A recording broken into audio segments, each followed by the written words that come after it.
Tu penses être digne de toucher ce gujang? Il a appartenu autrefois à un prodige que tu ne seras jamais. Les mots transpercèrent le gala étincelant. La serveuse se figea, sa main posée sur l'instrument interdit. Personne ne savait que le chef-d'œuvre sur le point d'être joué était le sien. Volé il y a 10 ans après qu'un scandale fabriqué eût enterré son nom.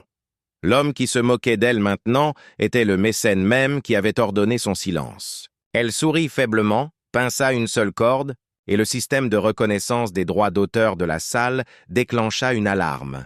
Lara se tenait dans son uniforme noir ordinaire sous l'éclat du lustre, ses doigts effleurant encore l'ancien gujang. Le doux carillon de l'alarme transperça les bavardages. Son visage ne broncha pas. Elle resta simplement là, les yeux sombres et stables, comme si elle attendait depuis des années. Le gala battait son plein, costume sur mesure et robe scintillante. Lara évoluait parmi les convives en équilibrant des flûtes de champagne, sa robe noire ordinaire se fondant dans le décor. Pour les invités, elle était invisible jusqu'à ce qu'elle ne le soit plus. Le gujang trônait dans un coin, une relique vieille de 3000 ans. La main de Lara se dirigea vers lui presque sans réfléchir. C'est alors que Viven la vit. Viven, dans sa robe rouge élégante, s'avança à grands pas. « Ne touche pas à ça !» lança-t-elle sèchement. « C'est une pièce patrimoniale, pas quelque chose qu'une serveuse peut tripoter. » Une femme à proximité se pencha en avant. Honnêtement, qui l'a laissé s'en approcher? On dirait qu'elle est là pour nettoyer les sols. La foule gloussa. Les doigts de Lara s'attardèrent sur la corde. « Certaines choses valent plus qu'elles n'en ont l'air, » dit-elle, sa voix à peine au-dessus d'un murmure, mais elle porta. L'amusement de la foule grandit. Un homme en blazer de velours marmonna. « Je parie qu'elle ne sait même pas ce qu'est un gujang. » Le plateau de Lara ne vacilla pas. « Je connaissais quelqu'un qui vivait pour son son, » dit-elle doucement. Les mots tombèrent comme une pierre dans l'eau calme. De l'autre côté de la salle, un jeune reporter griffonnait dans un carnet. « Tu as vu ça ?» Le système a signalé son contact. Son collègue haussa les épaules. « Elle n'est personne. » Mais le reporter ne semblait pas convaincu. Damien Ardent entra dans le cercle, sa présence comme un nuage d'orage. À 38 ans, il n'était qu'angle vif, costume sur mesure, cheveux lissés en arrière et un sourire narquois qui disait qu'il possédait la salle. Il détailla Lara du regard. « Une serveuse qui pense comprendre la musique. Contente-toi de servir, ma belle. Les gens comme toi sont nés pour porter des plateaux, pas pour créer de l'art. » La salle rit. Lara ramassa un verre vide. « Certaines personnes créent plus que vous ne le saurez jamais. » La mâchoire de Damien tressaillit, mais Lara s'éloignait déjà. La répétition commença. Viven prit place près du gujang. Les premières notes sonnèrent faux, dures, désaccordées. Elle essaya de nouveau, son visage se crispant. Des techniciens accoururent, mais le son resta aigre. Lara, débarrassant des assiettes à proximité, posa son plateau et s'avança vers la scène. Sa main effleura une seule corde. La note fut claire, parfaite. Toute la salle se figea. « Qu'est-ce que tu fous ?» aboya Damien. Lara ajusta une autre corde. Une autre note pure résonna. Le vieux luthier se fraya un chemin à travers la foule. « C'est le Huyantam. Seul un maître pourrait l'accorder ainsi. Où as-tu appris ?» Les mains de Lara s'arrêtèrent. « De quelqu'un que vous avez tous enterré il y a longtemps. » Le visage du luthier changea comme s'il voyait un fantôme. « Cette technique, elle n'est plus enseignée. »« Pas depuis. » Il s'arrêta, ses yeux scrutant son visage. Lara recula et reprit son plateau.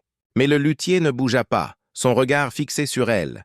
Le gala passa au dîner. Damien rattrapa Lara qui remplissait de l'eau. « Reste à ta place, serveuse. Ce n'est pas ta scène. » Une femme à côté de lui leva son verre.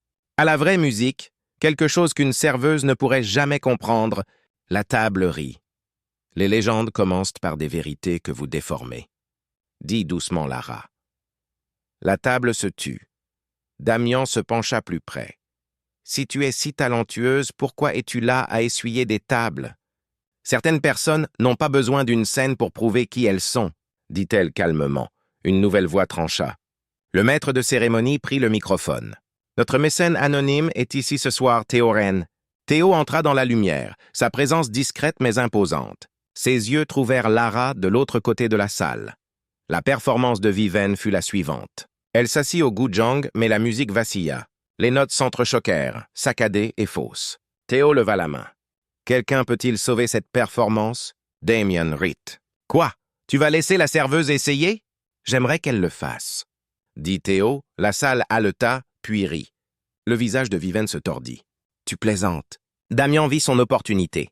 Si elle peut jouer, je financerai sa carrière à vie. Si elle ne peut pas, elle s'agenouille et présente ses excuses à toute cette salle. La foule acclama. Lara regarda le Gujang. D'accord, mais quand la musique jouera, ne demandez pas qui je suis. Lara marcha vers la scène. Ses doigts touchèrent les cordes, et le premier son fut doux, puis il grandit, une mélodie se déployant. Le rire de la foule mourut. Le Gujang chanta pour elle plus plein et plus riche que toute la soirée. Tandis que Lara jouait, l'écran LED clignotait. Une photo apparut, une adolescente devant un Gujang. En dessous, compositrice, Lara Nomoage, 15 ans. Disqualifiée pour plagiat. Rapport falsifié par Ardent Média. La foule haleta. Le visage de Damian devint pâle. Vive resta figée. Lara continua de jouer, les yeux fermés, la musique enflant, les notes s'estompèrent. Damian cria « Non, elle a mis cela en scène. C'est un faux. » Mais les reporters montrèrent déjà une vieille vidéo, Lara adolescente, la même mélodie jaillissant. Certains invités se glissèrent vers les sorties. Une femme lança une rose vers la scène. Une autre suivit, puis une autre. Théo monta sur scène. « Ce matin, ma société a acquis Ardent Media. Chaque transaction frauduleuse, chaque mensonge sera exposé. » Il se tourna vers Lara. « La Fondation Celestia a besoin d'une nouvelle directrice artistique. J'aimerais que tu l'envisages. » La foule éclata en applaudissements. Lara hocha la tête une fois et descendit de scène. Une semaine plus tard, le visage de Damian s'étalait sur les sites d'actualité, ses transactions mises à nu. Les parrainages de Viven furent retirés. Lara était assise devant un vieux piano dans un petit magasin de musique. Le propriétaire l'observait. « C'est toi, n'est-ce pas ?» Lara hocha la tête. Des mois plus tard, un cours de maître rempli de jeunes musiciens. Lara guidait leurs mains, sa patience inébranlable. La salle semblait vivante. 1 an plus tard, la salle était bondée. Lara se tenait sur scène, le même Gujang devant elle. Théo se tenait à ses côtés, ils étaient mariés maintenant. L'écran brillait, légende du son, Lara No. Elle joua Resurgence à nouveau, plus fort, plus plein. La musique se termina. La foule retint son souffle, puis se leva, leurs acclamations la portant vers l'avant.